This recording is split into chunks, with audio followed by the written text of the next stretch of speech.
Hola, muy buenas tardes, soy el doctor Carlos Daniel Custodio García, especialista en imagenología diagnóstica y terapéutica. Hoy vamos a ver el tema de ultrasonido, y es que muchos de ustedes tienen dudas con este método de estudio. A veces se los piden y no saben a qué se van a enfrentar al momento de ir a un hospital o al consultorio. Bueno, de entrada, el ultrasonido es un estudio de imagen que utiliza las ondas sonoras emitidas por un transductor y captadas por este mismo para generar la imagen. El aparato utilizado para este fin se llama ultrasonido, sonógrafo o ecógrafo, también se le puede llegar a denominar.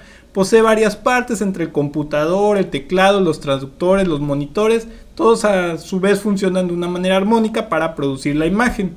Y nos va a servir para visualizar adecuadamente los órganos del cuerpo, ver si están normales o se ven afectados por una enfermedad. Ahora, si estamos hablando de este método de estudio, la pregunta que más frecuentemente me realizan es esta: ¿tiene radiación el ultrasonido? ¿Produce radiación y también afecta al bebé? Porque recordemos que el ultrasonido se utiliza mucho en pacientes embarazadas. Entonces, la respuesta a estas dos preguntas es no. De entrada, el ultrasonido y la resonancia son estudios de imagen que no producen radiación, al contrario que la tomografía o los rayos X. Aquí arriba dejo un link de los efectos que puede producir la radiación en el cuerpo humano. Y en cuanto a la otra pregunta, no afecta al bebé, definitivamente es el método utilizado de elección, incluso en embarazadas, porque sabemos que tiene mucha seguridad con ellas.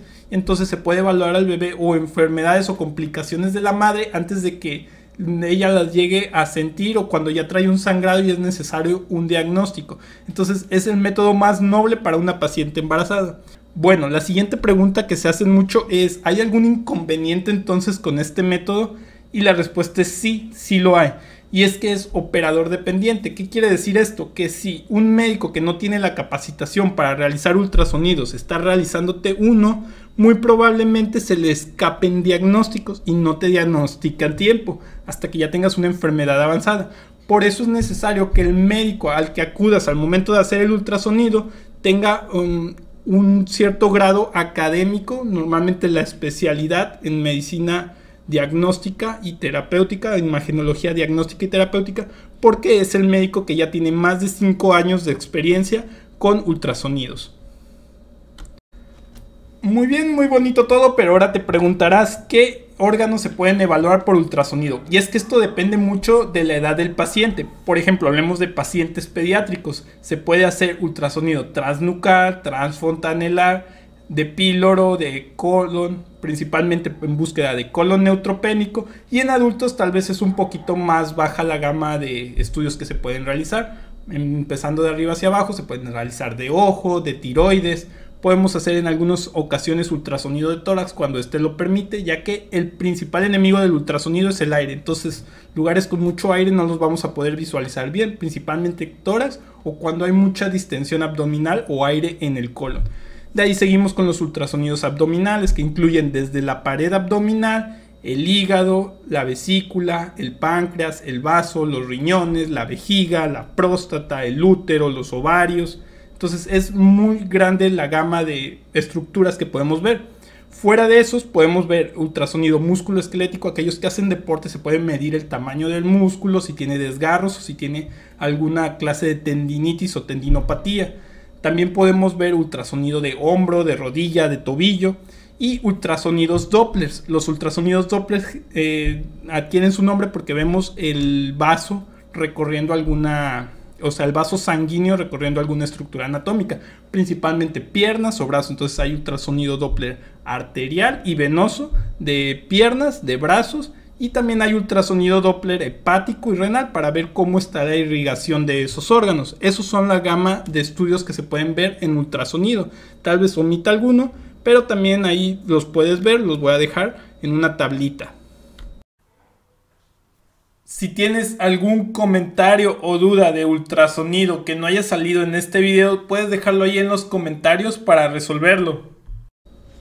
Ahora, la principal pregunta por la que tal vez llegaste a este video es: ¿cómo debo de ir preparado para realizarme un ultrasonido? Y es que tal vez fuiste a un hospital o a un centro diagnóstico y te regresaron porque no ibas debidamente preparado para el estudio.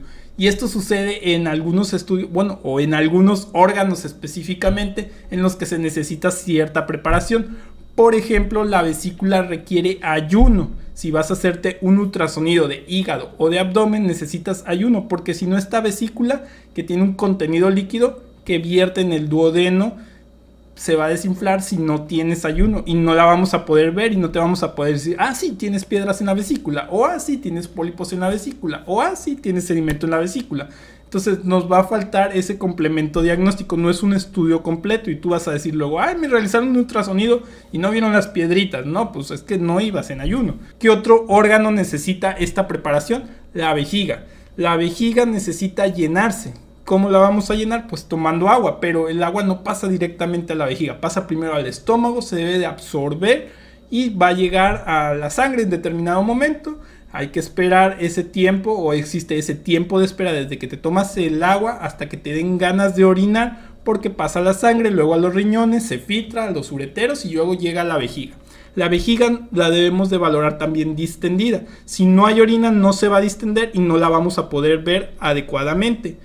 También hay unos órganos que requieren tener la vejiga llena para poderlos visualizar, porque nos va a servir, como nosotros le llamamos, ventana acústica. Gracias a la vejiga, que tiene mucha agua, nos va a ayudar a que el haz de ultrasonido llegue hasta esos órganos, como son la próstata, las vesículas seminales, el útero y los ovarios. Entonces, si te observan esos órganos a través del abdomen, necesitamos la vejiga llena. Entonces se te va a pedir que tomes agua y que esperes. Esa es la preparación adecuada. Además, hacemos nosotros algunas mediciones, como medir la vejiga llena, mandarte a orinar y medir la vejiga vacía para ver qué tal está la función vesical. Muy bien, ¿hay alguna otra preparación para alguno de los otros estudios? Pues generalmente no, para los musculoesqueléticos, para cuello. Nada más te pedimos que no vayas con alhajas o con cosas que estén tapando el lugar donde vas a realizarse el estudio, porque a veces llegan que con un parchecito o algo así, pues hay que retirarlo para poder realizar adecuadamente el ultrasonido. Esas serían las preparaciones que debes de tener al momento de realizar un ultrasonido. Y otra pregunta que se hacen mucho, ¿cuánto tiempo tarda un ultrasonido? Y es que eso va a variar mucho dependiendo del radiólogo o el médico que te lo realice. Puede tardar desde 10 o 15 minutos hasta una hora o más, dependiendo del tipo de estudio. Hay estudios que son muy tardados, como por ejemplo los Dopplers, porque hay que seguir trayectos vasculares y venas y arterias a través de tal vez toda la pierna buscando alguna lesión.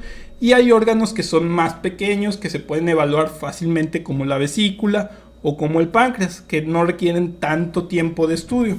Entonces va a depender el tipo de estudio. Generalmente los Dopplers tienden a tardar más. Los estudios que son abdomen de hígado o renales o tiroides, que solo es una región anatómica, tardan de 15 a 25 minutos. Si tienes alguna enfermedad o el médico ve que tiene algo patológico, va a hacer énfasis en el órgano, entonces se va a tardar más tiempo para buscar lesiones adyacentes, efectos de volumen, ganglios asociados o cosas que nos puedan dar pistas para el diagnóstico. Entonces el estudio se va a demorar un poco más. En personas que no tienen tanta patología o que su patología es muy sencilla, tal vez un lito renal, no hay tanto problema. El estudio no suele tardar mucho más allá de 30 minutos.